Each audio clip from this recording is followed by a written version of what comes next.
Oke, assalamualaikum warahmatullahi wabarakatuh. Selamat siang anda semuanya. Semoga tetap semangat dan semangat untuk belajar ya. Dan tetap ya tetap semangat aja lah ya. Karena bapak tahu siang ini ya kondisinya banyak sekali yang membuat kita itu jadinya sulit untuk belajar ya. Maklum siang hari bawaannya lapar, ngantuk dan sebagainya, capek juga ya.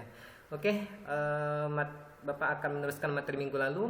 Materi minggu lalu kita telah mempelajari sejarah berdirinya Bani Abbasiyah. Bahwasanya Bani Abbasiyah itu berdiri setelah runtuhnya Bani Umayyah di Damaskus dan Bani Umayyah di Andalusia. Nah, sama seperti Bani Umayyah, Bani Daulah Abbasiyah juga memiliki beberapa khalifah, di mana khalifah ini mempunyai rekam jejak atau mungkin peradaban yang sampai sekarang bisa dimanfaatkan ya. Peradabannya apa saja? Yuk kita cek hari ini. Boleh dibuka LKS-nya. Khalifah Daulah Abbasiyah. Jadi pemerintah Daulah Abbasiyah ini terbagi menjadi 5 periode. Nah, jadi Daulah Abbasiyah ada 5 periode. Dan setiap periode terjadi perubahan pemegang kekuasaan, sistem pemerintahan dan kebijaksanaan militer. Jadi sistem pemerintahan dan kebijaksanaannya bersifat militer di sini ya. Selama kurang lebih 5,5 abad, berarti 5,5 abad sekitar 550 tahun, berarti lama ya. Pemerintahan Daulah Abbasiyah dipimpin oleh 37 orang khalifah, berarti selama 5,5 abad dipimpin oleh 37 orang khalifah. Berikut ini adalah para khalifah yang memberikan peran penting dalam perjalanan panjang Daulah Abbasiyah. Abdul Abbas As-Saffah, Abdullah bin Muhammad bin Ali bin Abdullah bin Abbas. Nah, ini merupakan khalifah pertama pemerintahan Daulah Abbasiyah. Jadi kita harus tahu ya, memiliki garis nasab yang menisbatkan dirinya kepada Hashim. Hashim ini adalah buyut Nabi Muhammad SAW. Artinya berarti masih ada keturunan atau masih dalam satu lingkup keluarga Nabi Muhammad SAW. As-Saffah merupakan khalifah pertama pemerintah Daulah Abbasiyah. Jadi pemerintah Daulah Abbasiyah ini khalifah pertama adalah As-Saffah dari golongan Bani Hashim. Bani Hashim ini termasuk buyutnya Nabi Muhammad SAW. Artinya masih dalam satu lingkup keluarga ya. Kemenangan yang didapatkan oleh Daulah Umayyah menjadikan Daulah Abbasiyah secara otomatis menggantikan pemerintah sebelumnya. Jadi kan Daulah Umayyah ini pada awal pemerintahan itu kan telah meluaskan wilayah kekuasaannya, telah melakukan ekspansi wilayah. Nah, setelah Abbasiyah berdiri, maka itu secara otomatis menggantikan pemerintahan Bani Umayyah sebelumnya. Artinya ya kekuasaan yang awalnya telah dikuasai oleh Umayyah menjadi milik Daulah Abbasiyah, karena di sini kan menggantikan, istilahnya kan menggantikan pemerintah sebelumnya. Para pendukung Daulah Abbasiyah diwakili dalam pemerintahan baru. Orang-orang Yahudi, Kristen, Nestorian, dan Persia diwakili secara baik dalam pemerintahan Abu al-Abbas dalam meneruskan administrasi pemerintahan Daulah Abbasiyah. Dalam masa pemerintahan As-Saffah juga didirikan pabrik kertas pertama di Samarkand. Nah, jadi ada pabrik kertas pertama di dalam dunia Islam tuh didirikan pada masa Daulah Abbasiyah. Itu letaknya di Samarkand. Nah, beda dengan Daulah Umayyah. Kalau Daulah Abbasiyah ini orang-orang Yahudi, Kristen, Nestorian, Persia, atau mungkin dalam artian orang-orang non-Arab. Orang-orang non-Arab tuh diikut sertakan dalam pemerintahan. Berbeda dengan Daulah Umayyah. Kalau Daulah Umayyah mereka tidak mau mengikut sertakan orang-orang non-Arab. Pokoknya yang jadi pemerintahan itu ya dari keluarganya. Terus mereka tuh pilih kasih atau tidak adil terhadap orang-orang yang non-Arab. Sementara kalau Daulah Abbasiyah, ini orang-orang non-Arab ini diperlakukan secara adil. Maka mereka pun diberi kesempatan untuk terjun ke dalam pemerintahan atau mengambil andil dalam pemerintahan. Abu al-Abbas adalah seorang revolusioner. Nah, di bidang apa revolusionernya? Yang bisa menaungi kaum non-muslimin dan non-Arab. Nah, jadi tidak hanya non-Arab, non-Muslim pun dinaungi juga. Artinya sebuah revolusi. Kenapa dikatakan revolusi? Karena pada zaman Daulah Umayyah itu orang yang non-Muslim dan non-Arab itu diperlakukan tidak adil dan tidak boleh ikut serta dalam pemerintahan atau ikut campur dalam pemerintahan. Jadi berbeda dengan Daulah Umayyah. Pada masa pemerintahan Bani Abbasiyah, saat pasukan Abbasiyah menguasai Khurasan dan Irak, dia keluar dari persembunyiannya dan dia dibaiat sebagai khalifah pada tahun 132. Jadi Abu al-Abbas ini pada saat pasukan Abbasiyah menguasai Khurasan dan Irak, Abu al-Abbas ini keluar dan dibaiat menjadi khalifah pertama. Saat itu dia mengalahkan Marwan bin Muhammad dan akhir pemerintah Daulah Umayyah. Jadi pada saat itu mengalahkan Marwan bin Muhammad dari Bani Umayyah. Abu Abbas Daulah wafat pada tahun 136 Hijriah dalam usia yang sangat muda.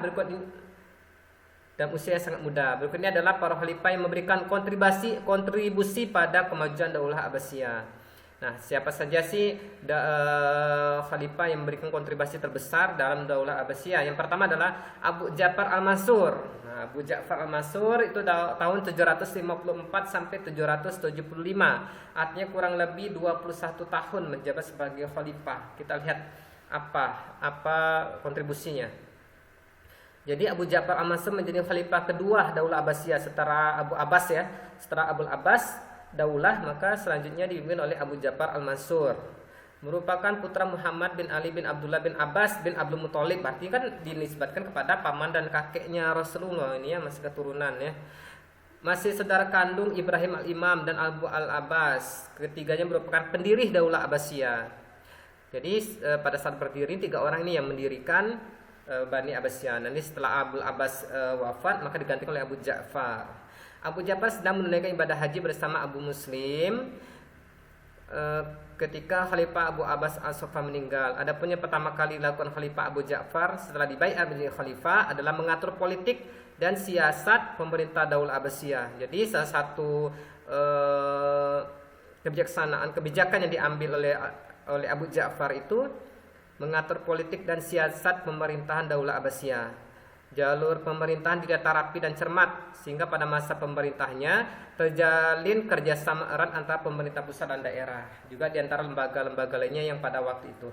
Jadi salah satu kebijakan yang diambil atau yang dibuat yaitu mengatur politik dan pemerintahan dengan membuat jalur-jalur pemerintahan yang tertata rapi sehingga komunikasi ataupun kerjasama antara pemerintahan pusat dan daerah itu berjalan dengan baik. Karena kan kekuasaan Bani Abbasiyah itu kan sangat luas ya, sebagaimana kekuasaan pada saat Bani Umayyah. Karena kan Bani Umayyah setelah Bani Umayyah kalah, semua daerah kekuasaan Bani Umayyah itu kan diambil alih oleh Bani Abbas. Selama masa kepemimpinan Abu Ja'far, kehidupan masyarakat berjalan tentram, aman, dan makmur. Jadi salah satu kunci kesuksesan suatu pemerintahan itu dilihat rakyatnya. Kalau rakyatnya tentram, aman, dan makmur, berarti masa itu ada masa gemilang ya, masa kejayaannya. Stabilitas politik dalam negeri cenderung aman dan terkendali. Tidak ada gejolak politik dan cenderung stabil. Berarti luar biasa ya, yang di khalifah yang dipimpin oleh Abu Ja'far Al-Mansur ini. Sangat hati-hati dalam melangkah dan mengambil sikap terhadap pihak-pihak yang berseberangan dengan kebijakan khalifah. Berarti kalau misalnya ada pihak-pihak oposisi seperti itu ya, Abu Ja'far ini selalu mengambil tindakan yang hati-hati. Oke, berikutnya Muhammad Al-Mahdi. Jadi khalifah yang mempunyai kontribusi terbesar yaitu Muhammad Al-Mahdi. Apa saja kebijakan oleh pemerintah Muhammad Al-Mahdi ini. Anda boleh lihat di LKS ya untuk agar bisa sejalur yang Bapak jelaskan. Muhammad Al-Mahdi Al-Mansur, berarti sama Al-Mansur juga, bin Al-Mansur, dibaiat menjadi khalifah sesuai dengan wasiat ayahnya, yaitu ayahnya pada tahun 158 atau 775 Masehi. Muhammad Al-Mahdi dikenal sebagai seorang yang sangat dermawan dan pemurah. Pada masa pemerintahnya, kondisi dalam negeri saat itu sangat stabil dan tidak ada satu gerakan penting dan signifikan di masanya. Berarti ini meneruskan pemerintahan ayahnya ini ya, Abu Ja'far Al-Mansur ini ya. Berarti setelah Abu Ja'far Al-Mansur wafat, digantikan oleh anaknya yang bernama Muhammad Mahdi bin Al-Mansur. Beliau ini adalah seorang dikenal sebagai seorang yang sangat dermawan dan pemurah. Jadi ini yang bisa kita ambil ya, contoh seorang pemimpin ya, dermawan dan pemurah. Muhammad Al-Mahdi berhasil mencapai kemenangan atas orang-orang Romawi ya. Berarti pada saat itu terjadinya peperangan orang Romawi dan pasukan yang dipimpin oleh Muhammad Al-Mahdi ini mencapai kemenangan. Dibantu anaknya Harun Al-Rashid. Nah, Harun Al-Rashid adalah anak Muhammad Al-Mahdi. Berarti ini cucunya Abu Ja'far ya, cucunya Abu Ja'far adalah panglima penakluk Romawi. Berarti Harun ar-Rasyid ini adalah panglima penakluk Romawi. Dia sampai ke pantai Marmara dan berhasil melakukan perjanjian damai dengan Kaisar Agustin yang bersedia untuk membayar jizyah. Jizyah ini artinya pajak ya. Muhammad Al-Mahdi meninggal pada tahun 785 Masehi. Berarti dari 775 ke 785 berarti dia menjabat selama 10 tahun. 10 tahun menjabat sebagai khalifah. Terus seterusnya khalifah yang setelah Muhammad Al-Mahdi wafat maka digantikan oleh Harun ar-Rasyid. Nah, tadi anaknya tadi. Artinya cucunya Abu Ja'far. Harun ar-Rasyid bin Al-Mahdi adalah mutiara sejarah Daulah Abbasiyah. Berarti biasanya pada masa Harun ar-Rasyid inilah masa keemasan agama Islam, ya, masa keemasan Islam. Nah, maka pada masa Harun ar-Rasyid ini menjabat sebagai khalifah, maka pada masa itu dikenal masa keemasan Islam atau the golden age of Islam. Pada saat itu Baghdad menjadi salah satu pusat ilmu pengetahuan dunia. Wah, luar biasa berarti ya yang dilakukan oleh Harun ar-Rasyid. Jadi Harun ar-Rasyid juga selain sebagai mutiara sejarah juga dikenal sebagai sosok yang sangat berani. Nah, berikutnya jadi Harun ar-Rasyid ini begitu besar terhadap jadi perhatian Khalifah Harun ar-Rasyid ini kepada masyarakat begitu besar. Jadi yang dilakukannya adalah bagaimana caranya mendorong perkembangan ilmu pengetahuan, teknologi, ekonomi, perdagangan, politik, wilayah kekuasaan dan peradaban Islam ini bisa berkembang dan sukses. Itulah salah satu visi misinya Harun ar-Rasyid itu ya. Harun ar-Rasyid memimpin selama 23 tahun. Nah, jadi yang mampu membawa daulah yang dipimpinnya ke puncak kejayaan. Tadi sudah Bapak katakan pada masa Khalifah Harun ar-Rasyid maka disitulah dikenal sebagai masa keemasan Islam atau the golden age of Islam. Pada masa Harun ar-Rasyid bermunculan para ilmuwan muslim yang hebat yang mempengaruhi dunia sains. Nah, jadi pada masa Harun ar-Rasyid karena pada saat itu juga dikenal sebagai pusat ilmu pengetahuan dunia, bukannya negara lagi, dunia, pusat ilmu pengetahuan dunia. Maka dari situ melahirkan ilmuwan muslim yang hebat dan yang mempengaruhi dunia pengetahuan atau dunia sains. Di antaranya adalah Al-Khawarizmi, seorang yang menulis kitab Al-Jabar, dan Jabir Ibnu Hayyan, seorang pakar ilmu kimia atau bapak kimia. Jadi banyak sekali ilmuwan Islam yang lahir pada masa Islam berkuasa ya, seperti pada masa Khalifah Harun ar-Rasyid itu ada Al-Khawarizmi yang menulis kitab Al-Jabar dan juga Jabir Ibnu Hayyan, seorang pakar ilmu kimia atau bapak kimia. Harun ar-Rasyid menjadi khalifah yang berusia cukup muda yaitu 22 tahun dan wafat pada dalam usia yang juga masih muda 45 tahun karena dia menjabat 25 tahun. Saat dia wafat pada tahun 153 Hijriah atau 809 Masehi, negara dalam keadaan makmur dan memiliki kekayaan 900 juta dirham. Kemarin sudah pernah kita hitung ya, 1 dirham itu kalau 1 dirham itu kurang salah berapa kemarin? 1 dirham lupa Bapak. Ya, jadi 900 juta dirham berarti saat Harun ar-Rasyid meninggal nih ya kondisi negara dalam keadaan makmur dan sejahtera. Jadi ada 3 khalifah yang mempunyai pengaruh besar dalam Khalifah Daulah Abbasiyah. Yang pertama adalah Abu Ja'far Al-Mansur. Nah, ini adalah khalifah kedua. Khalifah pertama Abu Abbas ya, Abu Al-Abbas. Ini pendirinya. Yang kedua, karena yang pendiri itu sebenarnya ada 3, Abu Abbas, Abu Ja'far sama Ibrahim Al-Imam.